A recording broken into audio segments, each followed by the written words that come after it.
Salam semua para tetua, jumpa lagi bersama Mimin di channel Alurmu. Semoga para pendengar Alurmu selalu senantiasa dinaungi kebahagiaan, kesehatan, serta rezeki yang cukup.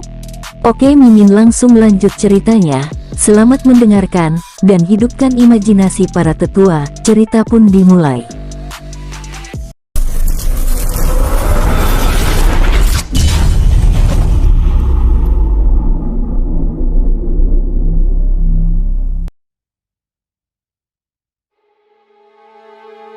Tidak lama kemudian, mereka berdua akhirnya tiba di sebuah istana dengan gerbang yang dijaga ketat oleh beberapa prajurit yang merupakan para kultivator tingkat tinggi.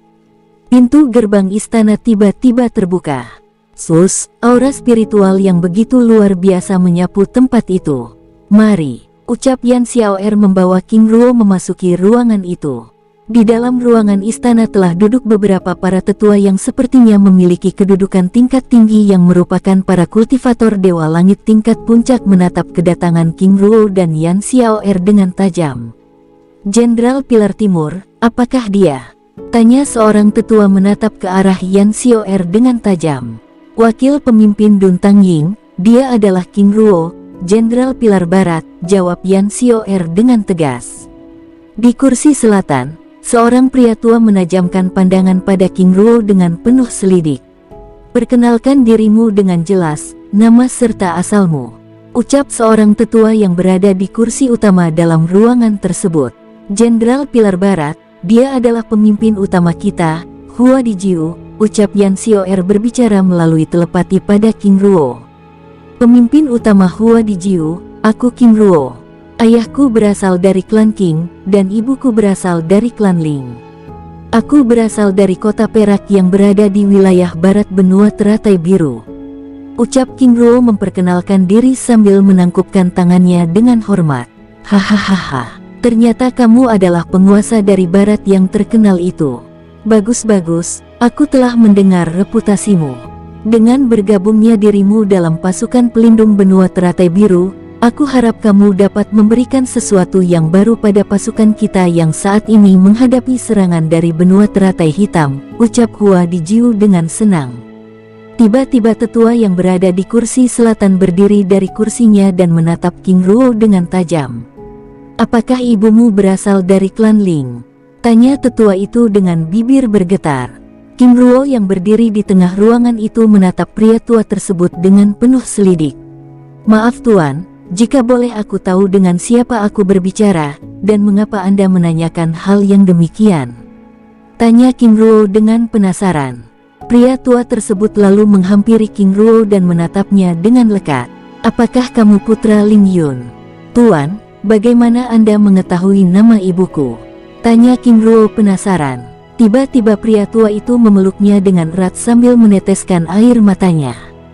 "Shen Guo Shiling adalah leluhurmu, bagaimana mungkin aku tidak merasakan kekuatan darah itu ada padamu, dan itu adalah kekuatan yang sangat murni. Ruoer, aku tidak pernah berharap kamu akan memaafkanku dan aku mengizinkanmu untuk membenci diriku," ucap pria tersebut sambil menatap King Ruo dengan lekat. King Ruo terdiam sambil menatap pria tua tersebut dengan perasaan sedih.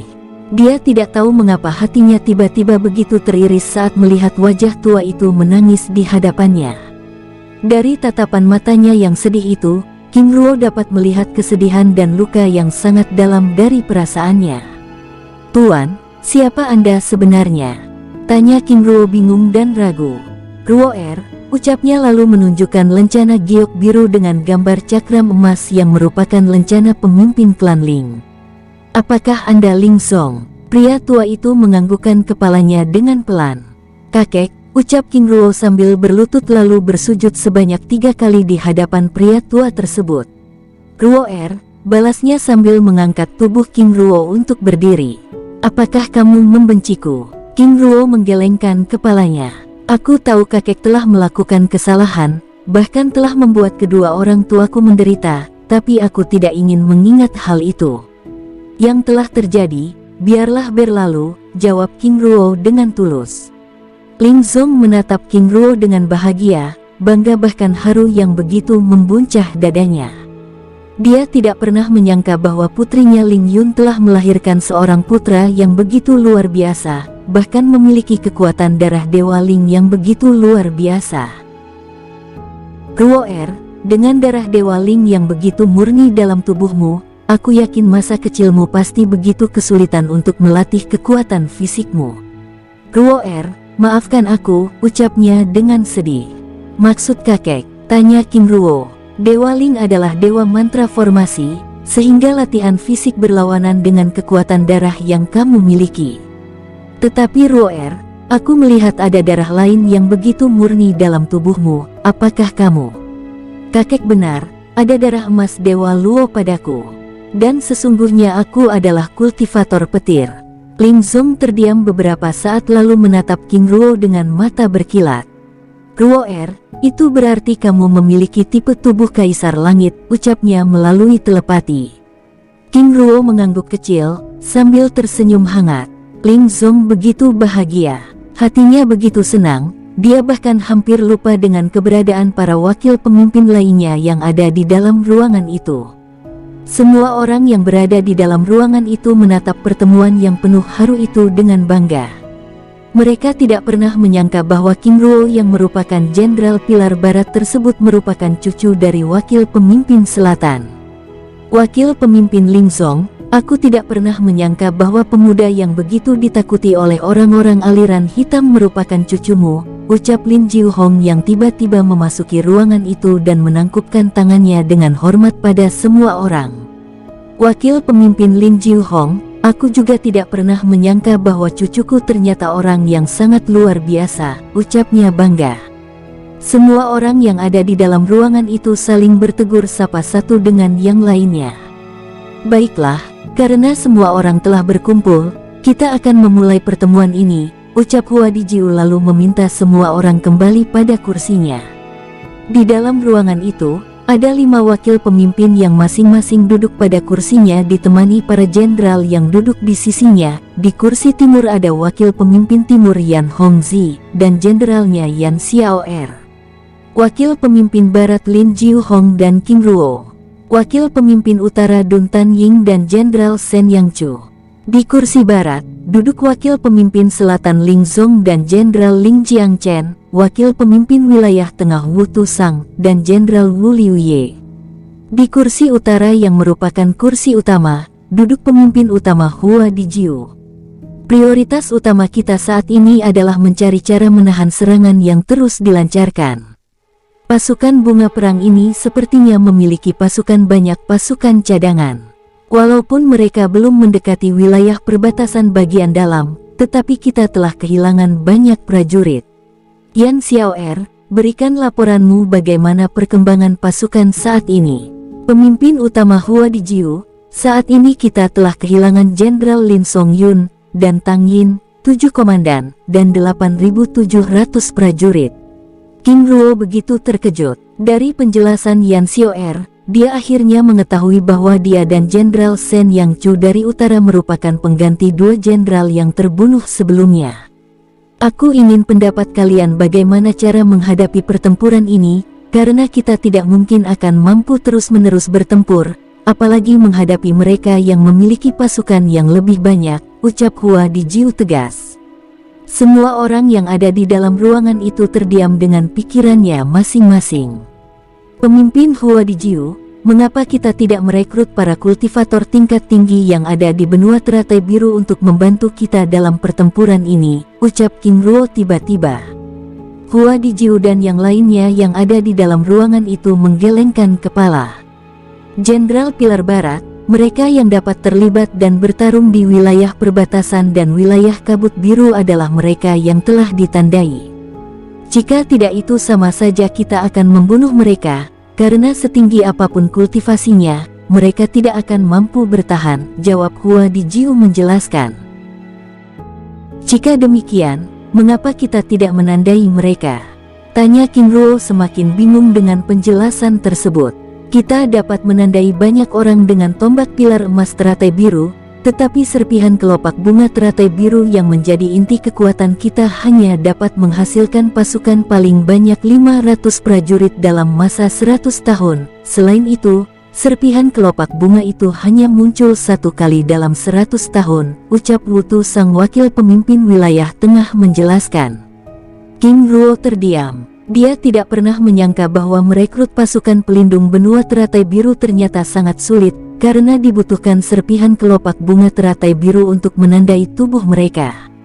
Dan yang membuat itu semakin sulit adalah serpihan kelopak bunga teratai biru yang hanya muncul dalam waktu 100 tahun sekali. Cukup lama King Ruo terdiam lalu kembali mengajukan pertanyaan. Pemimpin utama Hua Dijiu, jika aku boleh tahu, bagaimana dengan medan pertempuran tersebut? Semua orang lalu mengarahkan pandangannya pada Lin Jiuhong, sehingga membuat wakil pemimpin wilayah barat itu gelagapan. Pemimpin utama, serta semua orang. Maaf sebelumnya karena aku belum menjelaskan bagaimana medan pertempuran tersebut. Jenderal Pilar Barat, perlu untuk diketahui bahwa di luar gerbang timur, terdapat sebuah tempat yang disebut dengan daratan kehampaan abadi.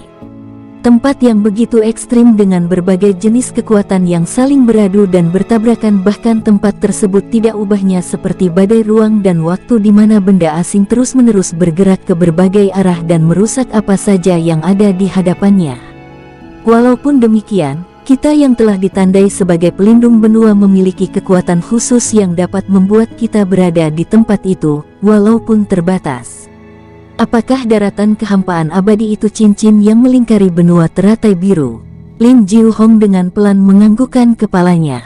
Dengan jumlah pasukan yang ada, berperang secara frontal pasti akan membawa kerugian. Selain itu pasukan pelindung benua teratai biru juga belum mengetahui gambaran pasukan musuh itu dengan jelas, karena pasukan khusus yang dikirim untuk menyelidiki kekuatan tersebut tidak ada yang kembali. Kendala lain yang dihadapi adalah waktu, di mana kekuatan ilahi juga memiliki batasan untuk berada di tempat itu. Jika demikian, mengapa kita tidak menggunakan gerbang teleportasi hitam dan mengirim mereka untuk memasuki badai ruang dan waktu? Kekacauan daratan kehampaan abadi yang ekstrim akan mempengaruhi persepsi mereka dan kita akan lebih mudah untuk memancing mereka memasuki gerbang tersebut. Ucap King Ruo mengajukan pendapatnya. Semua orang yang berada di dalam ruangan itu mengangkat kepalanya dan menatap ke arah King Ruo dengan mata bersinar. Mengapa hal seperti ini tidak terpikirkan oleh kita sebelumnya? Ucap Hua Dijiu dengan penuh semangat. Jika demikian, sampaikan pendapatmu bagaimana cara kita melakukannya di tempat yang begitu kacau tersebut. Tanya Wu Liuye dengan penasaran. Dalam hal ini, kita harus menyiapkan 3 pasukan utama. Pertama, pasukan umpan, adalah mereka yang bertugas memancing pasukan musuh. Kedua, pasukan penyergap, dan ketiga adalah pasukan yang bertugas menjaga gerbang teleportasi hitam. Karena gerbang teleportasi hitam memerlukan tempat yang stabil dan menyerap kekuatan langit dan bumi dalam jumlah banyak, maka di kelompok ketiga ini kita akan bagi lagi menjadi 2 pasukan. Pasukan pertama bertugas mengendalikan gerbang teleportasi hitam, dan kelompok kedua bertugas melindungi mereka yang mengendalikan gerbang teleportasi hitam tersebut. Jika demikian, sebaiknya kita segera membagi pasukan. Selain itu, kita juga dapat menggunakan teknik bayangan untuk menyembunyikan keberadaannya. Yan Xiaoer menimpal dengan penuh semangat. Apakah ada pendapat lain? Tanya Hua Dijiu. Sebaiknya gerbang teleportasi ditempatkan pada berbagai titik, ucap Ling Zong menambahkan. Baik, jika tidak ada tambahan lagi, kita akan membagi pasukan, ucap Hua Dijiu.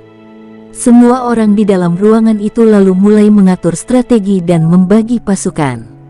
15 menit kemudian, semua orang yang ada di ruangan itu selesai membagi pasukan. Sen Yanchu dan pasukannya bertugas sebagai umpan dan memancing pasukan musuh. King Ruo dan Yan Xiaoer beserta pasukannya mendapat tugas sebagai pasukan penyergap. Ling Jiangchen dan Wu Liuye bertugas menciptakan dan melindungi gerbang teleportasi hitam. Baik, kalian bisa bergerak sekarang. Aku akan mengirim pesan supaya pasukan yang masih berada di dataran kehampaan abadi segera mundur, ucap Hua Dijiu sambil berdiri dari kursinya. Dan Mimin geser ceritanya tetua alurmu. Di halaman istana kota Chengxibao. Semua orang yang ada di halaman istana itu tiba-tiba menjadi riuh, karena ratusan pasangan lencana giok hitam yang berada di atas meja yang semula baik-baik saja tiba-tiba hancur semua. Apakah telah terjadi kecelakaan besar, atau? Tanya para kultivator itu dengan penasaran. Semua orang di tempat itu saling berpandangan. Di antara kerumunan itu, Chen Meng yang juga hadir di tempat itu hampir berteriak. Hatinya begitu sedih. Baru beberapa hari dia bertemu dengan tamu agung klannya itu, kini dia harus kehilangan King Ruo untuk selamanya. Dari dalam istana kota, Jenderal Lin Yuchang tiba-tiba keluar dan menemui semua orang. Saudara-saudara, maaf atas ketidaknyamanan ini. Kami juga tidak ingin hal ini terjadi, ucapnya sambil membubarkan kerumunan itu. Semua orang yang ada di tempat itu hanya bisa menggelengkan kepala. Satu persatu mereka mulai meninggalkan halaman istana. Mereka memahami bahwa semakin berbahaya suatu tempat, maka semakin banyak sumber daya di tempat tersebut. Sebagian ada yang merasa sedih dan sebagian juga ada yang rasa bersyukur, walaupun tidak terpilih memasuki lembah Bao Senmi serta tidak dapat mengikuti lelang, setidaknya mereka tidak mengalami kerugian. Setelah semua orang yang ada di tempat itu meninggalkan halaman istana, Jenderal Lin Yuchang lalu meminta prajurit menutup gerbang, dan kembali lagi ke dalam istana untuk menemui para tetua yang masih menunggu di tempat itu. Masalah ini telah diselesaikan, dan aku tidak ingin mengganggu pekerjaan Patriark Lin Jiuhong. Menteri Qing Chenghin, serta para tetua, silakan beristirahat, ucap Lin Yuchang sambil meninggalkan tempat itu. Dan mimin geser lagi ceritanya tetua alurmu.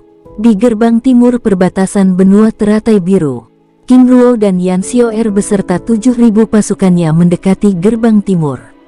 Sebagai pasukan penyergap, mereka harus keluar dan bersembunyi terlebih dahulu supaya pergerakan mereka tidak diketahui. Ini, ucap King Ruo terkejut kagum saat melihat dua pilar giok raksasa berwarna biru keemasan dengan ukiran naga dan phoenix, serta berbagai hewan langit lainnya. Selain itu, jutaan sajak kuno yang terus-menerus bergerak pada pilar membuatnya semakin mistis. Pilar raksasa dengan ketinggian yang hampir menembus langit dengan diameter hingga ratusan ribu meter itu terikat satu dengan dinding benua teratai biru yang terlihat seperti perisai transparan dengan ketebalan hingga ribuan meter. Dari pilar istana, aliran kekuatan spiritual langit dan bumi terus-menerus menyapu tempat itu dengan deras. Sebelum memasuki gerbang tersebut, King Ruo dan Yan Xiaoer sekali lagi memberikan pengarahan kepada semua orang dan menjelaskan strategi tersebut dengan rinci. Setelah semua orang yang ada di tempat itu mengerti, mereka berdua lalu mengerahkan pasukan itu untuk memasuki gerbang. Bergerak, ucap King Ruo memimpin pasukannya memasuki gerbang itu. 3.500 prajurit segera mengikutinya, sedangkan 3.500 prajurit lainnya bergerak mengikuti Yan Xiaoer. Setelah bergerak melewati lorong gerbang sepanjang 7 km, King Ruo beserta pasukannya akhirnya keluar dari gerbang itu dan tiba di daratan kehampaan abadi. Tanpa menunda, King Ruo terus bergerak membawa pasukannya menuju titik penyergapan sambil membiasakan diri dengan tempat yang begitu kacau tersebut. Dari penjelasan pemimpin utama Hua Dijiu, daratan kehampaan abadi memiliki luas kurang lebih 250 km. Setelah itu daratan itu berakhir pada ruang kosong abadi yang hampa dan gelap. Sebagai wilayah terluar berada di balik perisai perlindungan benua, daratan kehampaan abadi benar-benar begitu kacau. Tempat tersebut diliputi oleh kegelapan dengan angin kekacauan yang sangat ekstrim. Selain itu sesekali berbagai benda aneh melayang dengan kecepatan tinggi yang siap menghantam apa saja. Sungguh tempat yang mengerikan. Tidak heran mereka yang tidak memiliki tanda abadi di tubuhnya sebagai pelindung benua teratai biru akan mati di tempat ini, karena selain tempatnya yang begitu kacau, tempat ini juga tidak memiliki udara yang dapat digunakan untuk bernafas, ucapnya sambil terus bergerak membawa pasukannya. Kekuatan gravitasi hingga 7 kali lipat di tempat itu membuat semua orang yang ada di tempat itu merasa aneh. Apakah gaya gravitasi ini hanya berlaku untuk manusia saja? King Ruo membatin sambil memperhatikan batu-batuan dan berbagai objek lainnya yang berterbangan dan melintas di kepala mereka dengan kecepatan tinggi.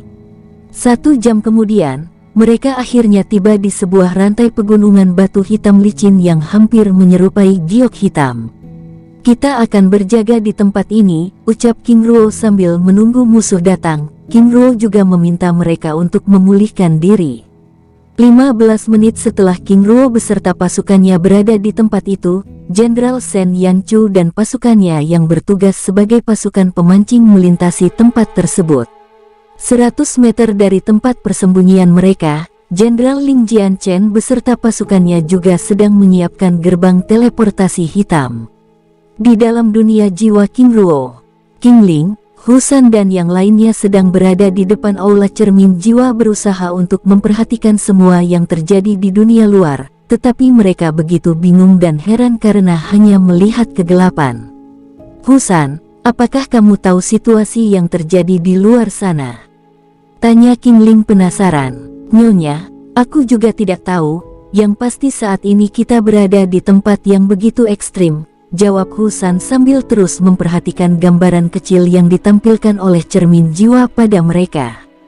Dunia yang begitu mengerikan, batinnya.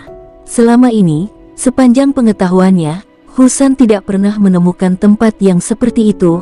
Adapun tempat yang memiliki ciri-ciri hampir sama dengan yang dilihatnya saat ini adalah dunia neraka kuno, ataupun dunia alam bawah yang memiliki kekuatan iblis.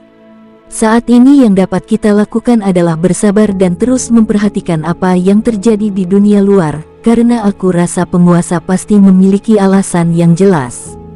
Selain itu, aku yakin penguasa akan meminta bantuan kita jika dia memerlukannya, ucap Jin Han menenangkan semua orang. Semua orang yang ada di tempat itu hanya menganggukkan kepala sambil mempersiapkan diri untuk menghadapi kemungkinan yang akan terjadi. Selain itu, mereka juga sudah tahu dan terbiasa dengan sifat King Ruo yang selalu bertindak dengan penuh alasan. Di daratan kehampaan abadi, rantai pegunungan batu hitam, Jenderal King Ruo, apakah strategi kita akan menjadi lebih efektif? Tanya komandan pasukan sambil menatap ke arah King Ruo dengan ragu.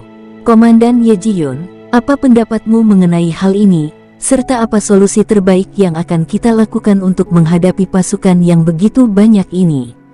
Tanya King Ruo sambil menatap ke arahnya dengan tajam. Ye Ji-yun hanya bisa terdiam lalu tersenyum kecut sambil menggelengkan kepalanya. Jenderal King Ruo, tiba-tiba Ye Ji-yun menghentikan kata-katanya saat melihat wajah King Ruo yang tiba-tiba berubah. Jenderal King Ruo, ada apa? Semua orang bersiap. Aku baru saja mendapat pesan jiwa dari Jenderal Sen Yanchu saat ini, pasukannya telah memancing 5.000 prajurit pasukan bunga perang. Apa? Wajah semua orang yang ada di tempat itu menegang dan mereka tidak pernah menyangka pasukan bunga perang akan datang dengan begitu cepat, bahkan melebihi kekuatan pasukan mereka saat ini. Semua orang bersiap pada posisinya masing-masing. Ingat, jangan panik dan tegang. Pasukan kita hanya menyerang bagian belakang musuh, supaya mereka terus bergerak menuju gerbang teleportasi hitam. Selain itu, tugas kita adalah memastikan tidak satupun di antara mereka melarikan diri. King Ruo lalu mengabarkan kedatangan musuh pada Jenderal Ling Jianchen supaya mempersiapkan diri. Baru saja King Ruo selesai memberikan pengarahan dan mengirim pesan jiwa pada Ling Jianghaden. Dari jarak 500 meter, mereka merasakan ledakan aura yang begitu kuat bergerak ke arah mereka. Ingat, tetap waspada dan perhatikan. Ini adalah pasukan Jenderal Sen Yanchu yang sedang melarikan diri, ucap King Ruo menahan pasukannya agar tidak menyerang pasukan pemancing yang akan segera lewat. Di keremangan kegelapan yang menyelimuti daratan kehampaan abadi, King Ruo beserta pasukannya dari jauh dapat melihat Jenderal Sen Yanchu beserta pasukannya dikejar oleh 5.000 prajurit bunga perang yang berasal dari benua teratai hitam. Apakah mereka kultivator iblis? Mengapa bentuk tubuhnya seperti itu? Ucap Komandan Ye Ji-yun yang begitu terkejut saat melihat pasukan musuh yang berada di belakang pasukan Jenderal Sen Yanchu. Tidak hanya Ye Ji-yun, bahkan King Ruo beserta pasukan yang lain juga ikut terkejut. Mereka tidak pernah menyangka bahwa prajurit pasukan bunga perang ternyata memiliki fisik yang sedikit lebih besar dari tubuh manusia umumnya dan terlihat seperti manusia raksasa. Selain itu, mereka juga menggunakan topeng perak bertanduk yang membuat penampilan mereka semakin mengerikan. Tidak heran pasukan benua teratai biru dapat dikalahkan, karena orang-orang pasukan bunga perang ini memiliki kekuatan fisik yang sangat luar biasa. Bahkan hebatnya mereka dapat menyeberangi samudera kehampaan untuk tiba di tempat ini, ucap King Ruo membatin sambil mengeluarkan pedang langit biru. Jangan takut, itu hanyalah penampilan fisik. Pasukan bersiap, ucap King Ruo memberi aba-aba. Sus, Jenderal Sen Yanchu melewati jalur penyergapan. 5 menit kemudian, sus. Pasukan bunga perang melewati tempat tersebut. Komandan Ye Ji-yun, sabar. Tunggu beberapa menit, biarkan mereka lewat, ucap King Ruo dengan segera menghentikan tindakan He Ji-yun yang langsung ingin menyerang. 5 menit kemudian, King Ruo lalu menggerakkan pasukannya menyusul pasukan bunga perang yang telah mendahului mereka dengan terus bergerak dan menjaga jarak. Saat King Ruo beserta pasukannya terus bergerak, buong, duar. Tiba-tiba suara ledakan keras bergema di hadapan mereka. Ternyata pasukan bunga perang yang ada di hadapan mereka sedang menyerang pasukan yang dipimpin oleh Jenderal Sen Yanchu. Sekarang, teriak King Ruo lalu melesat dengan kecepatan tinggi. Sung, 7 buah pedang Sue Luo muncul bergerak mengikutinya. Ye Ji-yun beserta para kultivator tingkat tinggi yang merupakan para kultivator Dewa Langit tingkat puncak, begitu terkejut saat melihat pedang yang dimiliki oleh King Ruo. Sus. Pedang Sue Luo bergerak dengan kecepatan tinggi melesat dan menghantam tubuh pasukan bunga perang yang sedang menyerang pasukan Jenderal Sen Yanchu. Semua prajurit yang mengikutinya juga mengeluarkan kekuatan puncak mereka serta senjata mereka masing-masing. Tanpa ragu, mereka langsung menyerang musuh dengan penuh semangat. Sus, boom, duar. Suara ledakan keras bersahut-sahutan dan bergema di sepanjang jalur penyergapan. Pertempuran yang begitu kacau membuat tempat itu semakin semrawut. Keparat, kita telah diserang dari belakang. Teriak sang komandan pasukan bunga perang begitu marah. Mereka tidak pernah menyangka bahwa akan disergap di jalur sempit itu. Terus kejar dan bunuh mereka, teriak sang jenderal memberi perintah sambil membagi pasukannya. Sebagian pasukan mereka menahan serangan pasukan yang dilancarkan oleh King Ruo dan sebagian lagi terus mengejar pasukan Sen Yanchu. Kita harus memusnahkan para pengganggu ini, ucap sang jenderal musuh murka. Melihat pasukan musuh yang telah terbagi menjadi 2, King Ruo menjadi semakin bersemangat karena secara tidak langsung pasukannya telah diuntungkan. Dalam pertempuran itu, terlihat King Ruo menyerang musuh dengan begitu ganas dan brutal. Di dalam jiwanya, dia begitu marah saat melihat pasukan bunga perang yang mengacau di benua teratai biru tersebut. Sebelumnya di dalam pagoda hitam yang terdapat di lembah Bao Senmi, sedikit banyak dia telah berhasil menyegel kekuatan roh naga dengan menggunakan kekuatan ilahi dari serpihan kelopak bunga teratai biru, sehingga dia dapat merasa sedikit bebas dalam pertempuran tersebut. Pedang langit biru yang ada di tangan kanannya terus bergerak dan menebas apa saja yang ada di hadapannya, sedangkan ketujuh pedang Sue Luo terus bergerak menyerang dan melindungi sang tuan. Satu persatu prajurit pasukan dari benua teratai hitam roboh dan terjatuh, mereka diledakkan tanpa ampun. Kekuatan petir abadi yang mengalir pada pedang terus berderak-derak dan menggelegar, sehingga membuat prajurit bunga perang yang berhadapan dengannya langsung merasa ciut. Dari jauh, Ye Ji-yun beserta pasukan pilar barat yang berada di bawah komandonya, menyaksikan gaya pertarungan sang jenderal mereka dengan kagum, bahkan semangat mereka untuk menghancurkan musuh semakin terpacu. Buoem, suara ledakan terus bergema. Cipratan darah dan potongan tubuh terus bertaburan mengotori tempat itu, dan membasahi pakaian semua petarung. Dari jauh, para tetua yang merupakan kultivator dewa tingkat tinggi menatap ke arah King Ruo dengan kagum. Itu adalah petir abadi. Saudara benar, ini adalah kekuatan kultivator petir, ucap yang lain menimpali. Di balik kekaguman pasukan pelindung benua teratai biru, hal sebaliknya dirasakan oleh pasukan dari benua teratai hitam.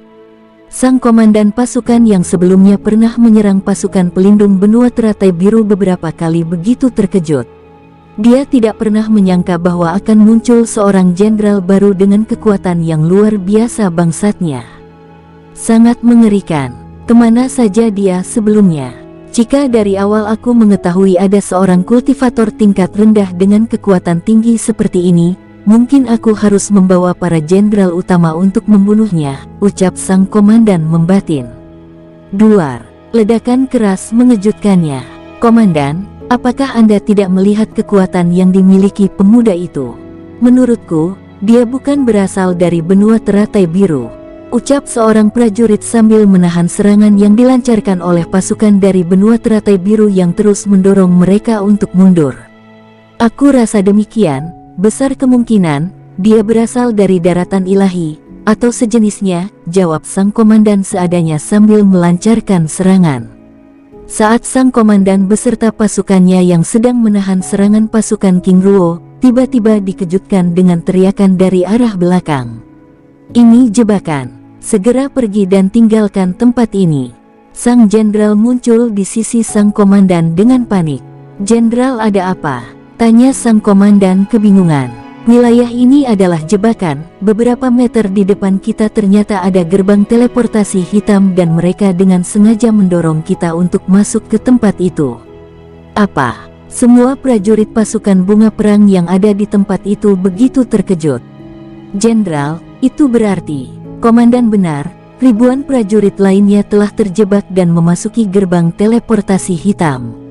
Prajurit pasukan bunga perang yang terlihat tenang sebelumnya mulai terlihat kacau, dan kepanikan mulai melanda semua orang, sehingga secara perlahan namun pasti, pertahanan mereka mulai goyah dan terus terdorong mundur menuju gerbang teleportasi hitam. Tidak ada jalan kembali, ucap sang jenderal sambil menatap ke arah komandan pasukan yang terus menahan serangan yang dilancarkan oleh pasukan pilar barat. Terus dorong, teriak King Ruo memberi perintah pada pasukannya. Prajurit bunga perang yang tidak ingin terdorong mendekati gerbang teleportasi hitam dihancurkan oleh para kultivator tingkat tinggi dari pasukan pilar barat yang dipimpin oleh King Ruo. Pasukan bunga perang yang sebelumnya begitu bersemangat untuk membunuh pasukan benua teratai biru kini berbalik arah. Sebelumnya mereka yang memburu tapi sekarang mereka yang diburu. Slas, slas, buong. Ledakan terus bergema dengan potongan tubuh yang berjatuhan dari langit. Wung, ledakan aura yang begitu kuat muncul dari arah belakang. Keparat, mereka mendapat bantuan pasukan. Umpat sang komandan dengan wajah kesal. Dari arah belakang pasukan yang dipimpin oleh King Ruo, muncul Jenderal Yan Xiaoer beserta 3.500 pasukannya. Tanpa menunda, mereka langsung ikut menyerang dan mendorong mundur pasukan bunga perang untuk mendekati gerbang teleportasi hitam. Pertempuran yang tidak seimbang antara pasukan bunga perang dengan pasukan pelindung benua teratai biru semakin kacau. Saat pasukan pelindung benua teratai biru begitu senang dengan kedatangan Jenderal Yan Xiaoer, tiba-tiba dari arah lain muncul ledakan aura yang begitu mengerikan. Kalian pikir, kalian saja yang mendapat bantuan. Kami juga, teriak sang jenderal pasukan musuh dengan penuh semangat. Pasukan harap tenang, arahkan musuh pergi ke wilayah utara untuk memasuki gerbang teleportasi hitam yang lain. Ucap King Ruo memberi perintah melalui telepati pada pasukannya. Pasukan yang menyerang dari arah utara mulai terlihat kacau dan mulai memperlonggar serangannya, sehingga pasukan musuh yang terus ditekan sebelumnya mulai bergerak melarikan diri dari arah tersebut. Lihat, mereka mulai terlihat kacau, ucap sang jenderal sambil bergerak meninggalkan medan pertempuran dari arah utara. Bersamaan dengan perginya pasukan musuh ke arah utara, 5.000 pasukan bantuan tiba di tempat itu dan langsung menggempur pasukan pelindung benua teratai biru. Slas, slas, buoem, ledakan keras bergema. Tempat tersebut semakin kacau dengan pertempuran yang begitu brutal. Cipratan darah membasahi tempat itu disertai dengan suara ledakan pukulan dan suara teriakan yang terus bergema. Kehadiran pasukan tambahan dari pihak musuh membuat pertahanan pasukan pelindung benua teratai biru sedikit kacau, sehingga membuat pasukan itu semakin meningkatkan serangannya. "Mundur!" teriak King Ruo memberi perintah pada pasukan untuk mendekati gerbang teleportasi hitam. Pasukan pilar barat yang dipimpin oleh King Ruo dan pasukan pilar timur yang dipimpin oleh Yan Xiaoer secara perlahan bergerak mendekati gerbang teleportasi hitam. Hahaha. Sudah kuduga, pasukan ini memang lemah, dan mereka hanya beraninya bermain keroyokan. Ucap sang jenderal musuh tertawa dengan lantang sambil terus melancarkan serangan. 20 meter dari gerbang teleportasi hitam, King Ruo dan Yan Xiaoer memisahkan pasukannya menjadi dua kelompok. "Formasi cincin naga!" teriak King Ruo memberi perintah. Dengan segera pasukan tersebut membuat lingkaran formasi serangan cincin naga lalu mengapit pasukan musuh. Dari arah yang berlawanan, Yan Xiaoer juga membentuk formasi cincin naga dan mulai mendorong pasukan bunga teratai hitam untuk mendekati gerbang teleportasi hitam. Teparat, serangan formasi ini benar-benar merepotkan. Teriak sang jenderal musuh mengumpat. Sebelumnya sang jenderal begitu bangga dan sombong, tetapi setelah menghadapi serangan formasi cincin naga, pasukannya yang merasa berada di atas angin kini mulai terdorong mundur ke arah gerbang teleportasi hitam. Slas, duar, duar. Suara ledakan terus bergema. Satu persatu prajurit dari benua teratai hitam tersebut terus berjatuhan dan mereka semakin terdorong untuk mendekati gerbang teleportasi hitam. "Sekarang!" teriak King Ruo dengan keras. Tiba-tiba dari tengah lingkaran, muncul puluhan benda melesat ke arah pasukan bunga perang. Wush, buong, wush, buong. Benda tersebut meledak dan menutupi tempat tersebut dengan asap berwarna merah pekat, sehingga mengaburkan pandangan semua orang. Tanpa mereka sadari, dari jarak 5 meter, sus, sus, satu persatu tubuh itu mulai terhisap dan lenyap ke dalam badai ruang dan waktu. "Bajingan, kabut apa lagi ini?" sang komandan mengumpat. Dengan tempat yang gelap dan temaram, kehadiran kabut merah pekat itu semakin mengaburkan pandangan mereka, bahkan kabut itu juga mengganggu persepsi mereka. Di tengah kekacauan itu, tanpa mereka sadari, pasukan itu mulai berkurang. "Trik murahan," ucap sang jenderal musuh sambil menghalau kabut herbal kayu bayangan dan racun hati monyet tersebut. Saat kabut pekat tersebut berhasil dihalau, sang komandan dan jenderal begitu terkejut dan terheran-heran. "Di mana prajurit kita yang lainnya?" teriak sang jenderal saat melihat setengah dari pasukan mereka kini telah lenyap dan itu berarti 2000-an prajurit mereka lenyap saat kemunculan herbal kayu bayangan. "Jenderal, lihat!" teriak sang komandan begitu terkejut saat melihat prajurit mereka terhisap dan lenyap.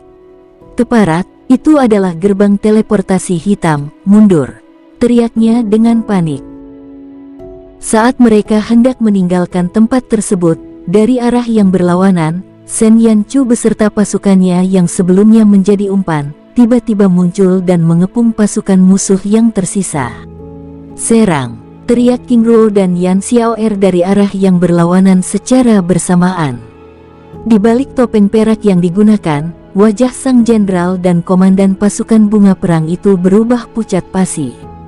Mereka tidak pernah menyangka bahwa pasukannya telah memasuki jebakan yang memang sengaja diarahkan untuk mendekati gerbang teleportasi hitam.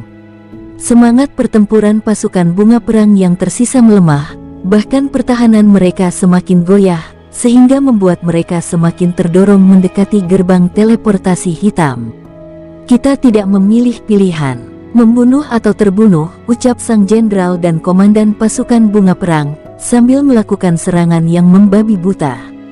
"Serahkan padaku," ucap King Ruo sambil penyerang sang jenderal yang terlihat kelelahan tersebut dengan menembakkan rantai jiwanya. Sus, sus. Puluhan rantai jiwa melesat ke arah sang jenderal namun dapat dipatahkan dengan mudah. "Serangan murahan," ucap sang jenderal bunga perang sambil tertawa dan menghancurkan rantai jiwa dengan lilitan petir tersebut yang diarahkan padanya. Sang jenderal itu mengira bahwa rantai jiwa yang King Ruo lepaskan adalah serangan utamanya, sehingga membuat dirinya begitu santai. Pada saat sang jenderal terlena, tiba-tiba, sus, 7 pedang biru keemasan bergerak ke arahnya, bersamaan dengan kemunculan tapak putih keemasan, dengan lilitan petir hitam keemasan. Buong. 2 jenis serangan yang berbeda tersebut menghantam tubuhnya dan mengirimnya terbang hingga beberapa meter. Dia mengeluarkan darah segar dari mulutnya. Tidak hanya itu, salah satu pedang Sueluo yang ditembakkan menancap pada bahu kanannya. Selain itu, sebagian armor yang digunakannya ikut hancur.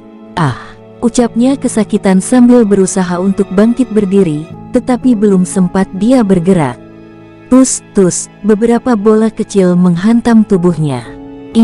Ucapnya panik saat bola-bola kecil tersebut berubah menjadi lilitan petir yang menjalar dan menghisap kekuatannya.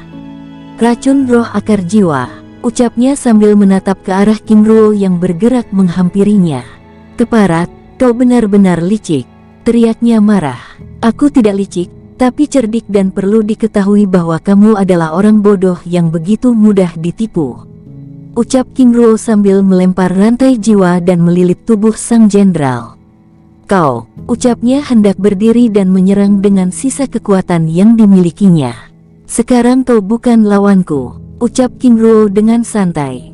Sang jenderal terdiam dan mengurungkan niatnya lalu menatap ke arah Qingruo dengan kesal.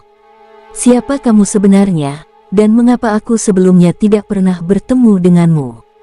Qingruo tersenyum kecil. Aku akan menjawab pertanyaanmu itu tapi nanti, ucapnya sambil melempar tubuh yang mulai kehilangan kekuatannya itu ke dalam dunia jiwa.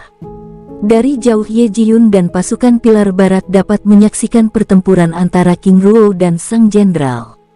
Mereka dengan jelas melihat bagaimana Qingruo mengalahkan kultivator Dewa Langit tingkat puncak. Mereka bahkan semakin terkejut saat melihat tubuh sang jenderal lenyap dari tempat itu. Sungguh serangan yang mematikan, bahkan kabut darahnya pun tidak terlihat. Ucap yang lain menimpali. Jarak pandang serta keremangan tempat itu membuat mereka berpikir bahwa sang jenderal tersebut telah dilenyapkan oleh Qingruo dengan serangan terkuat yang telah mengubahnya menjadi abu. Setelah menyembunyikan tubuh sang jenderal ke dalam dunia jiwa, Qingruo lalu menghampiri Jenderal Sen Yanchu. Jenderal Pilar Utara, bagaimana dengan sisa pasukan bunga perang yang melarikan diri sebelumnya? Tanya Qingruo.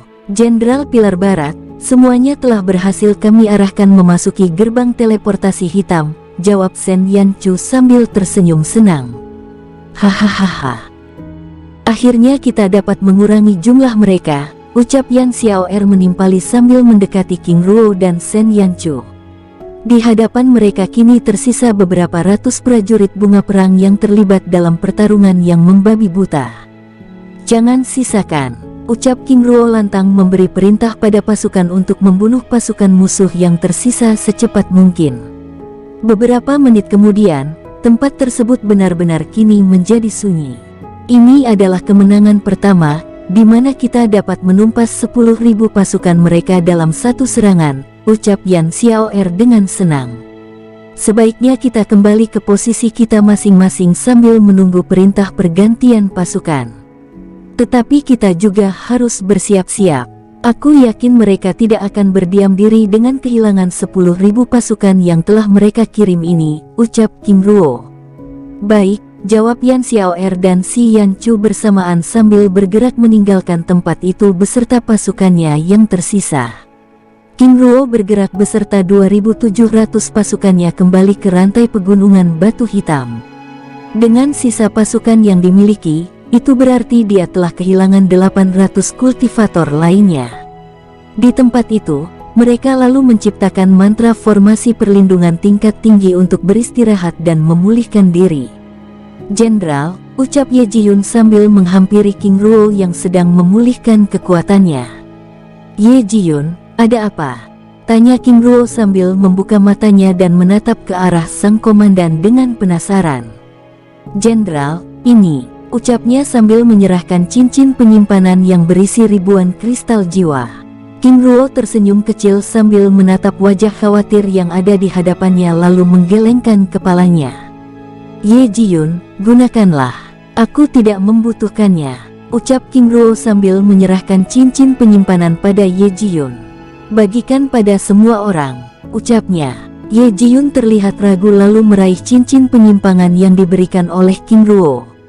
Jenderal King Ruo, ini, ucapnya terkejut dengan suara meninggi, bahkan dapat didengar oleh semua orang yang ada di tempat itu. He Jiyun, bagikan pada semua orang secepatnya. Kita tidak mengetahui kapan pasukan musuh akan datang, dan aku tidak ingin pasukanku terbunuh. Baik, jawab Ye Jiyun dengan penuh semangat lalu membagikan buah-buahan abadi yang ada di dalam cincin penyimpanan pada semua orang yang ada di tempat itu. Ingat, jangan ceritakan pada yang lain, ucap King Ruo sambil melanjutkan kultivasinya. Semua orang yang ada di tempat itu begitu terkejut dan mereka tidak pernah menyangka bahwa mereka akan mendapatkan buah-buahan abadi yang sangat legendaris dan mahal itu, bahkan masing-masing dari mereka mendapatkan 2 buah. Syat, ucap Ye Jiyun memberi tanda pada semua orang untuk tidak membuat keributan, supaya tidak menarik perhatian kekuatan lain. Sang penguasa dari barat itu benar-benar kaya. Ucap mereka berbicara satu dengan yang lainnya dengan menggunakan telepati. Benar, Jenderal King Ruo ternyata memiliki ribuan buah abadi, tetapi mengapa kultivasinya hanya berada di tingkat dewa langit tingkat dasar? Semua orang yang ada di tempat itu sibuk dengan percakapan mereka masing-masing sambil menatap ke arah King Ruo yang sedang berkultivasi. Kini mereka memandang King Ruo dengan cara yang berbeda, bahkan menjadi lebih hormat dan kagum. 5 jam kemudian, King Ruo beserta pasukannya masih berdiam diri di tempat itu tanpa kehadiran pasukan bunga perang, bahkan mereka telah selesai memulihkan diri. Ye Jiyun, kemarilah, ucap King Ruo memanggil sang komandan. Baik Jenderal, jawab Ye Jiyun melangkahkan kakinya dekati King Ruo. Ye Jiyun, aku akan pergi sebentar, dan aku titipkan pasukan padamu untuk sementara. Pimpin mereka dan lakukan serangan sesuai seperti yang pernah kita lakukan sebelumnya, ucap King Ruo. Baik Jenderal, tapi semua orang yang ada di tempat itu menatap ke arah King Ruo dengan heran dan penasaran. Apakah kalian tahu mengapa pasukan kita selalu dikalahkan? Ucap King Ruo. Semua orang yang ada di tempat itu menggelengkan kepala, dan mereka tidak menemukan alasan yang tepat untuk menjawab pertanyaan tersebut. King Ruo tersenyum kecil, itu karena kita tidak melakukan penyelidikan dan divisi yang ditugaskan untuk memata-matai pasukan musuh selalu gagal. Oleh karena itu, aku akan meninggalkan kalian pada Komandan Ye Jiyun, dan aku akan pergi untuk melakukan penyelidikan. Jenderal, itu sangat berbahaya. Kami tidak ingin Anda melakukannya. Biar aku saja, ucap para kultivator muda yang ada di tempat itu mengajukan diri. Terima kasih sebelumnya, tapi kalian semua dengarkan perintahku.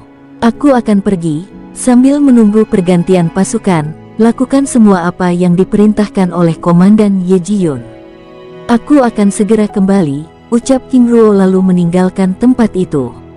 Semua orang yang ada di tempat itu hanya ternganga sambil menatap kepergian King Ruo yang tiba-tiba menghilang di hadapan mereka. Jenderal King Ruo benar-benar mengambil risiko dan membahayakan dirinya. Jika divisi khusus yang dikirim saja gagal, bagaimana dirinya yang hanya ranah dewa langit tingkat dasar? Semoga Jenderal baik-baik saja, ucap Ye Jiyun sambil mengarahkan pandangannya pada semua orang di tempat itu. Sus. Cahaya kemasan terus melesat meninggalkan rantai gunung batu hitam bergerak menuju ke arah luar daratan kehampaan abadi. Semakin jauh King Ruo meninggalkan tempat tersebut, maka semakin banyak hal aneh yang dia jumpai, mulai dari hilangnya kekuatan gravitasi bumi serta banyaknya benda-benda aneh yang terus berterbangan dan mendesing di atas kepalanya. Selain itu dia juga dapat merasakan kehadiran angin kekacauan. Setelah bergerak 1 jam meninggalkan rantai pegunungan batu hitam, King Ruo lalu berhenti pada sebuah gundukan batu raksasa yang memiliki ceruk kecil. King Ruo memasuki ceruk kecil itu dan memasang mantra formasi perlindungan bayangan untuk melindunginya. Di dalam ceruk kecil tersebut, King Ruo lalu memasuki dunia jiwanya dan menemui sang jenderal yang telah berada di dalam penjara barat. Di dalam dunia jiwa, Penguasa muda, ucap Husan dan Jin Han menyambut kedatangan King Ruo sambil berlutut dengan hormat. Kalian berdua silakan pergi. Serahkan dia padaku, ucap King Ruo dengan hangat dan ramah. Baik penguasa, jawab mereka bersamaan lalu meninggalkan tempat itu. Setelah kedua orang itu pergi, King Ruo lalu mengarahkan pandangannya pada sang jenderal yang telah berada di dalam penjara yang menatapnya dengan kemarahan. Dengan tenang King Ruo membuka pintu penjara dan memasuki ruangan itu lalu mengambil kursi dan duduk di hadapan sang jenderal.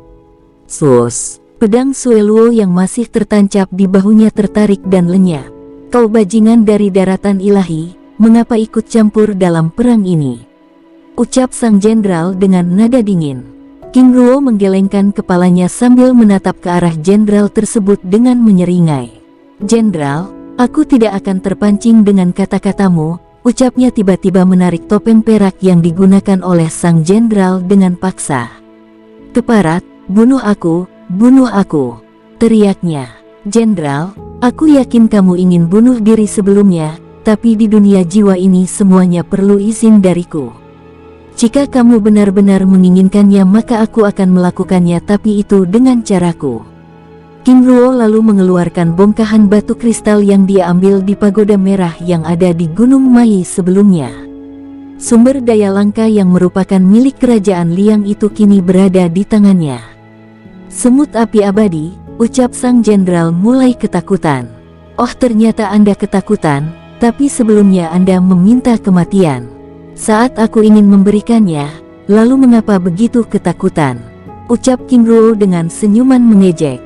Wajah beringas dan garang sang jenderal kini berubah pucat pasi. Sebelumnya kekuatannya telah dikuras oleh racun roh akar jiwa, kini muncul lagi semut api abadi yang siap mengorek inci perinci tubuhnya. Bajingan keparat ini ternyata memiliki banyak trik, ucapnya mengumpat dalam hati. Jika tidak ingin merasakan nikmatnya sentuhan semut api ini, maka jawab pertanyaanku. Baik, jawabnya terbata-bata. Baiklah, jika kamu ingin menjawab maka aku akan menyimpan kembali.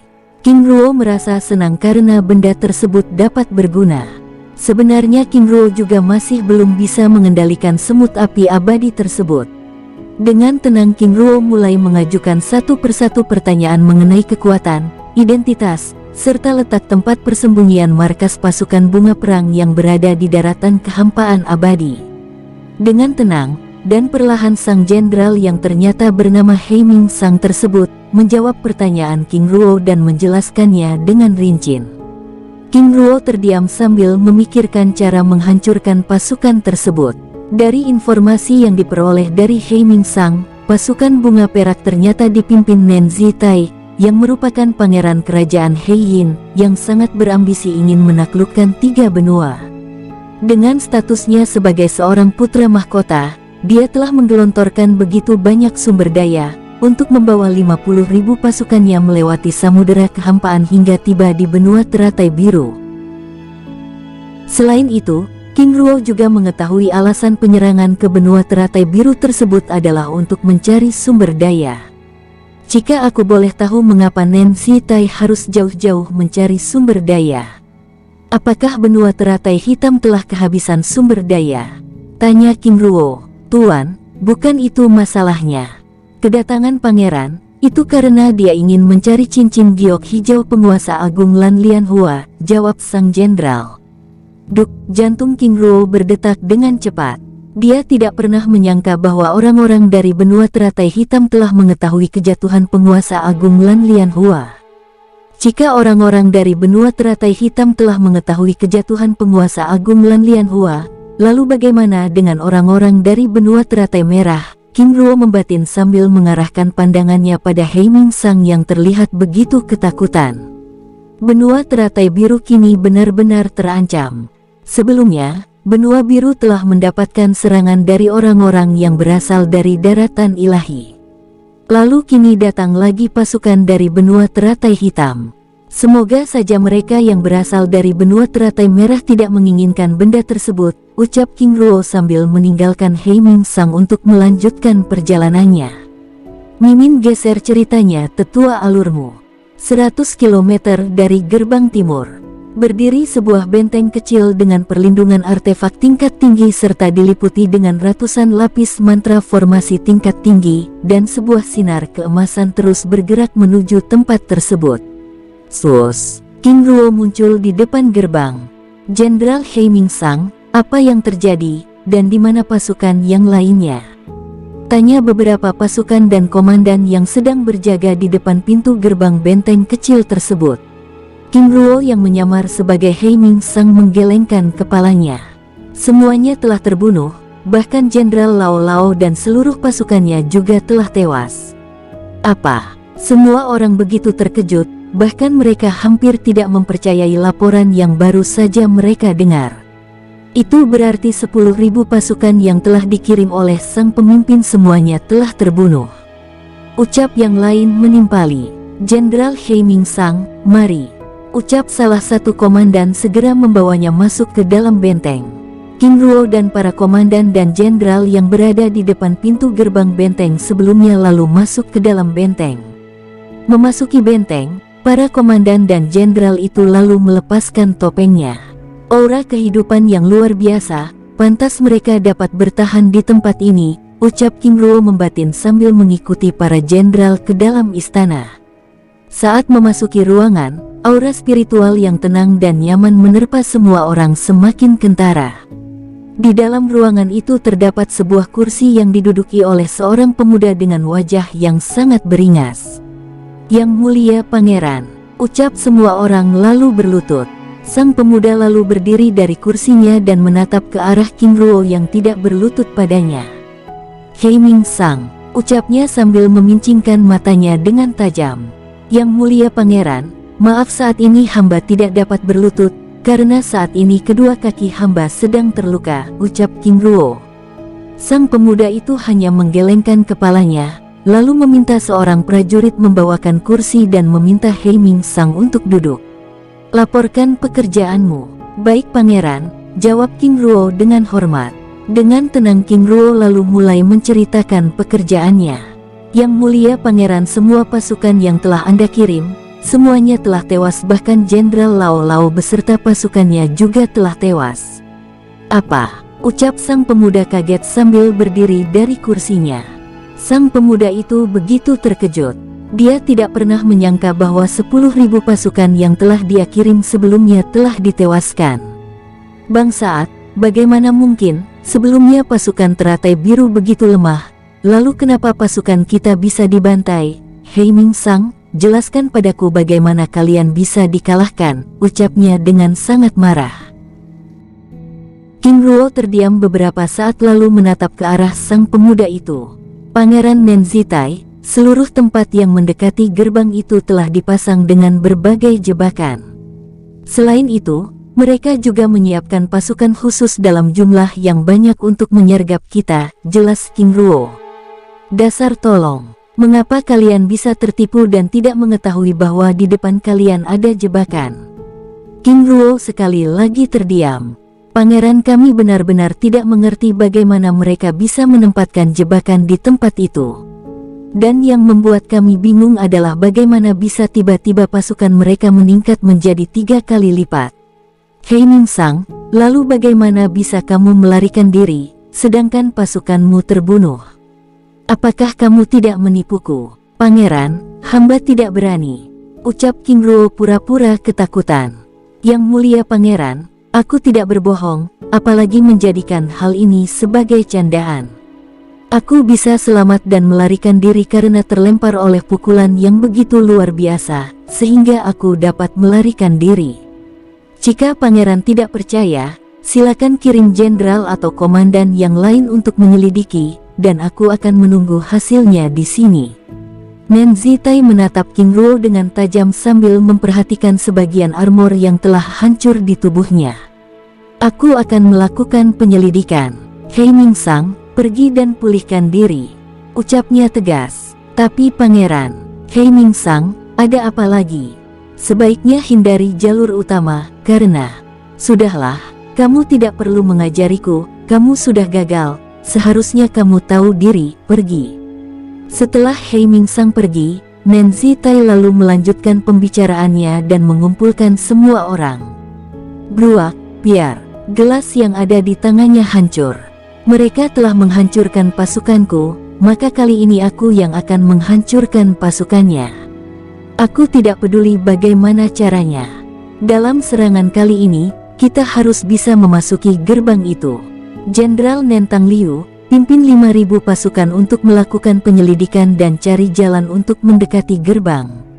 Sedangkan pasukan yang lain, kalian segera pulihkan kekuatan pada posisi puncak, karena setelah mendapat laporan dari Jenderal Nentang Liu, kita akan segera melakukan penyerangan besar-besaran. Baik Yang Mulia Pangeran, jawab semua orang lalu membubarkan diri. Bersambung, sampai ketemu di episode selanjutnya. Semoga kalian semua selalu terhibur, dan terima kasih.